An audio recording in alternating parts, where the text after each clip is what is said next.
அடுத்ததாக பார்க்கக்கூடிய ராசி யாருன்னா கடகம். ஆலங்குடி. ஆலங்குடி குருஸ்தலம் என்பது ரொம்ப விசேஷம்.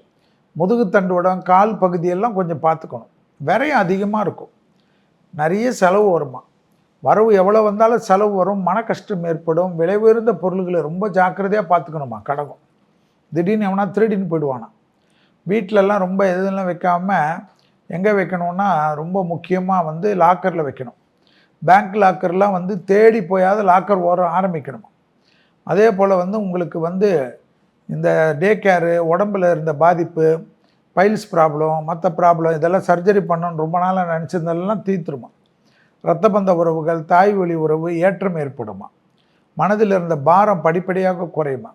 கண்டிப்பாக நீங்கள் என்ன பண்ணணும், புதன்கிழமை மதியம் 1 மணிலேருந்து 2 மணிக்குள்ளே ஒரு சாப்பாடு எலுமிச்சைப்பழ ஊறுகாய் வாங்கி கொடுத்தா தான் பண விரயம் போகும். அப்போ தான் பணம் நிற்கும். இல்லைன்னா என்ன சம்பாதிச்சாலும் பணம் போயிடும், கடன் ஆகிடும்.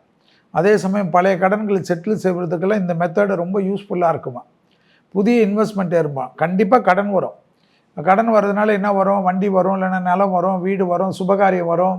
ஏதாவது பெரிய தொழிலுக்கு இன்வெஸ்ட் பண்ணுவீங்க, அடிமை தொழிலிருந்து தனிப்பட்ட தொழில் தொடங்குவீங்க. மனதில் ஒரு சந்தோஷம் ஏற்படும். வேற்றுமொழி மதத்தினால அதிகம் ஆதாயம் பெறுவீர்கள். கடல் கடந்த பயணங்கள் எல்லாம் ஏற்படும். கொடுத்த வாக்கையை காப்பாற்றக்கூடிய அமைப்பு ஏற்படும். தெய்வ மார்க்க சிந்தனைகள் ஏற்படும். மன அழுத்தம் இல்லாமல் இருக்கிறதுக்கு மெடிடேஷன், பிராணாயமா, மனதை ஒருநிலைப்படுத்தக்கூடிய பயிற்சி எல்லாம் ரொம்ப முக்கியமாக யாருக்கு, கடகராசிக்காரங்களுக்கு. அதே போல் கடகராசிக்காரங்களுக்கு எதுக்கு போகணும், ஆலங்குடி குருஸ்தலம் ரொம்ப விசேஷம்.